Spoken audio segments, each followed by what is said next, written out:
I completely forgot that this was the same Valencia I wiped 6-0. 6-0 in a stadium that wasn't my home. And I was expecting, somehow that they could probably draw this match. I completely forgot.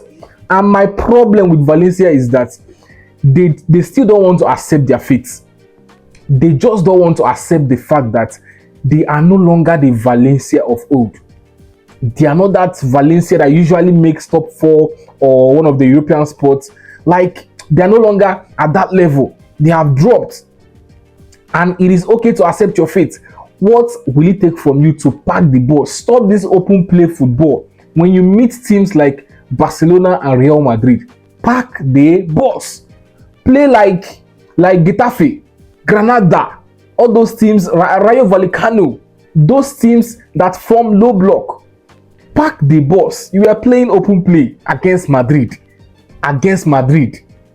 You guys saw what happened. 4 comfortable 0. And you guys were even, very much fortunate to just receive 4 goals from Real Madrid. You saw what happened against Barcelona, 6-0. And it could have been more. Just simple thing. Pack the balls. Anyways, it was a flawless game from Real Madrid. I expected Madrid to win this game, surely. But, as a Barcelona fan, I have to hit watch at every given opportunity. I always have to hit watch in case, something falls out of the match, like a draw or something like that. But unfortunately, another unsuccessful hit watch from me. And it was a flawless game from Real Madrid. Once again, Mbappe with a man of the match performance. I have lost count. I have seriously lost count on Mbappe's man of the match awards. How many now? I think we've played about 10-11 matches in the league. I think so. And Mbappe has won about 7 man of the match awards in the league, in La Liga alone, at least. I can't remember, but I know that it should be, around 7 man of the match awards. Madrid has only lost 1 game in the league this season, and it was against ATM. So I don't expect him to win the man of the match in that match. He didn't actually perform at his best. But in other matches, I know Mbappe has been scoring. And right now, he's on a streak. 8 consecutive scoring streak in La Liga. He has scored in the past 8 La Liga matches. So, and in those matches that he scored, I'm sure he won the man of the match awards in virtually all of them. So Mbappe once again is, in a scoring streak, in a red hot form. And once again, another penalty for Mbappe. Beautiful. Now, those penalty calls were actually accurate. Our only problem is that when it concerns another club, when it's not Real Madrid, I want these calls to be the same.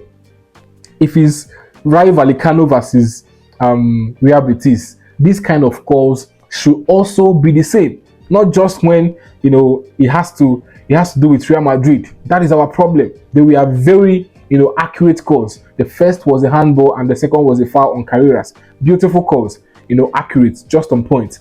And then Mbappe gifted the second penalty to Vinicius Junior, and Vinicius Junior confirmed why Mbappe should remain the penalty taker for Real Madrid. He missed from the spot. He completely missed from the spot.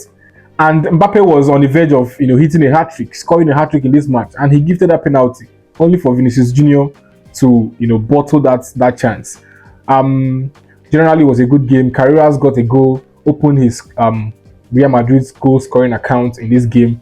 Endrick equally got some minutes for the first time under Xabi Alonso, and a lot more that happened in this match. Madagule left the pitch after the first half. He had a scare in the first half early in the game. He twisted his ankle, but he managed to complete the first half with that twisted ankle.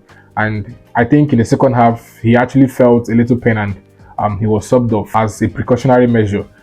Next is Liverpool at Anfield. So I expect Madrid to equally win Liverpool, because right now Liverpool isn't in form, even though they just won their match against Aston Villa and probably they are back in form. But I expect Real Madrid to be victorious in that match against Liverpool. So Madrid has just extended their lead at the top of the table. And tomorrow, Barcelona must win. Barcelona, up to you. You just have to win against Elche tomorrow. If not, Madrid will be gapping with at least 8 points or 7 points. If we draw, it's going to be 7 points. If we lose, it is going to be 8 points. So we just have to win and keep up with the 5 points gap until something happens, Madrid drops points, or anything happens.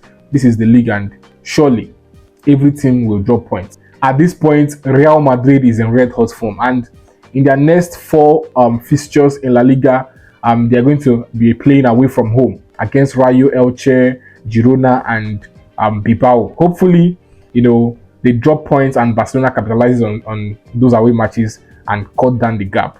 But until then, let's see what happens. Thank you.